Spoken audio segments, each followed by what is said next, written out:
সাধারণত ট্যাপিড অ্যাডজাস্ট করার অনেকগুলো রিজন হয়ে থাকে।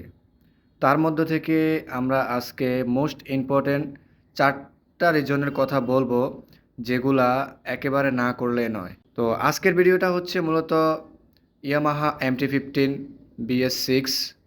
তো এই বাইকের ট্যাপিড অ্যাডজাস্ট কেন করবেন, কেন করতে হয়, অথবা ট্যাপিড অ্যাডজাস্ট অর্থাৎ ভ্যালভ ক্লিয়ারেন্স না করলে কি কি প্রবলেম হতে পারে। তো ভিডিওটা অনেক ইন্টারেস্টিং এবং হেল্পফুল হবে, অবশ্যই শেষ পর্যন্ত দেখার চেষ্টা করবেন। ছোট্ট একটি ভিডিও, এই ছোট্ট ভিডিওতে আজকে আপনাদেরকে কিছু ইনফরমেশন দেব যেগুলা খুবই বড় বড়। তো প্রথমত বলে রাখি, ট্যাপিড অ্যাডজাস্ট করতে গেলে আপনাদেরকে আগে ইনটেক এবং কি একজস্ট এটা চিনতে হবে। তো এটা একটু ক্লিয়ার করে দিই যে কার্বোরেটর হোক অথবা থ্রোটল বডি হোক, এই সাইডটা হচ্ছে ইনটেক সাইড, আর সাইলেন্সারের সাইডটাকে ধরা হয় একজস্ট সাইড।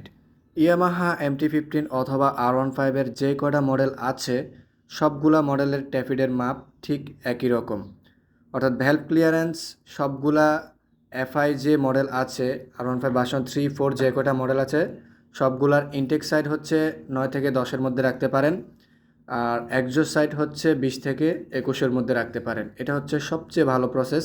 আরেকটা বিষয় হচ্ছে গাড়ির বয়স অথবা বাইকটা কত কিলোমিটার রান হয়েছে তার উপরে নির্ভর করে আপনারা একটু কম বেশি করে দিতে পারেন। এতে করে আশা করছি খুব একটা প্রবলেম হবে না। তো প্রশ্ন হচ্ছে ট্যাপিড অ্যাডজাস্ট কেন করতে হবে বা না করলে কি প্রবলেম হতে পারে। মনে রাখবেন, বাইকের ready pickup, top speed, mileage, smoothness সবগুলা এখানেই এই ভ্যালভ ক্লিয়ারেন্সের মাধ্যমে এগুলা আপনারা 100% পেতে পারেন।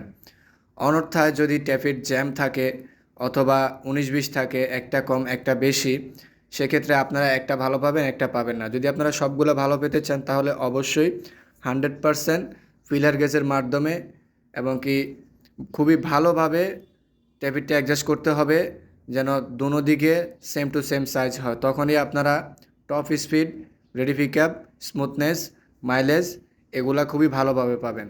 আর যদি আপনারা এটা না করেন, দেখা গেছে যে কিছুদিন পর আপনাদের মাইলেজ খারাপ হয়ে যেতে পারে, টপ স্পিড কম পাবেন, রেডি পিকআপ আসবে না, গাড়ির সাউন্ড এক এক সময় এক এক রকম লাগবে, গরম হলে থাকবে একরকম, ঠান্ডা হলে থাকবে আরেক রকম।